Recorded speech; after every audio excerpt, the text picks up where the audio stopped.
માંજલપુરના Gujarat housing બોર્ડના મકાનો બાબતે વોર્ડ નંબર 17ના ભારતીય જનતા પાર્ટીના કાઉન્સિલર નિલેશ રાઠોડે સભામાં રજૂઆત કરી હતી।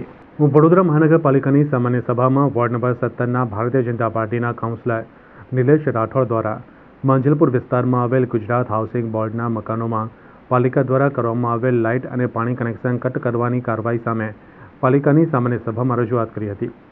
તેમણે જણાવ્યું હતું કે 1270 જેટલા મકાનો છે, જેમાં બધા જર્જરિત નથી। જે મકાનો જોખમી છે તેમાં કાર્યવાહી કરવા સામે અમારો કોઈ વાંધો નથી, પરંતુ જે મકાન રહેવા લાયક છે, જે મકાનનું સમારકામ લોકોએ ચાલુ કરી દીધું છે, તો ત્યાં લોકોને રહેવા દેવા જોઈએ અને ત્યાં કનેક્શન કટ ન કરવા જોઈએ।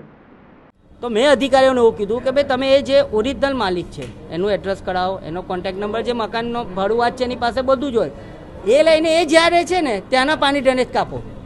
કારણ કે એવા લોકોના લીધે બીજા જ્યારે 1200 પરિવાર રહેતા હોય, બધા હેરાન થતા હોય। તમે નહીં માનો, આજે હું તમને કહું છું કે તમે પોતે ત્યાં એક આંટો મારો, જેટલા બી પહેલી વિઝિટ કરીને એમાં 41 મકાનો એવા નીકળ્યા કે ભાઈ જે ખરેખર જર્જરિત છે અને એમાં આપણે કોમ્પ્રોમાઇઝ ના જ કરવો જોઈએ, કારણ કે એમાં કોઈને જાનમાલને નુકસાન થાય એવું છે।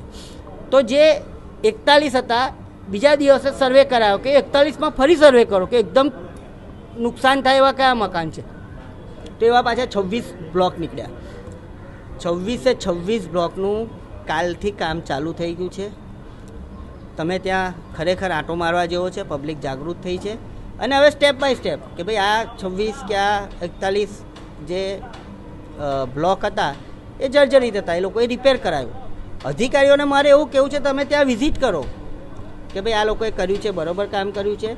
એના સિવાય તમને કંઈ ધ્યાનમાં આવે તો અમને અમારું ધ્યાન દોરો, પણ સીધું જ તમે 1270 મકાનને નોટિસ આપીને લોકોને જે ગરીબ વર્ગ હોય, મધ્યમ પરિવાર, જીઆઈડીસીમાં નોકરી કરતા હોય, એમને ભયના ઓઠામાં શું કામ નાખો છો?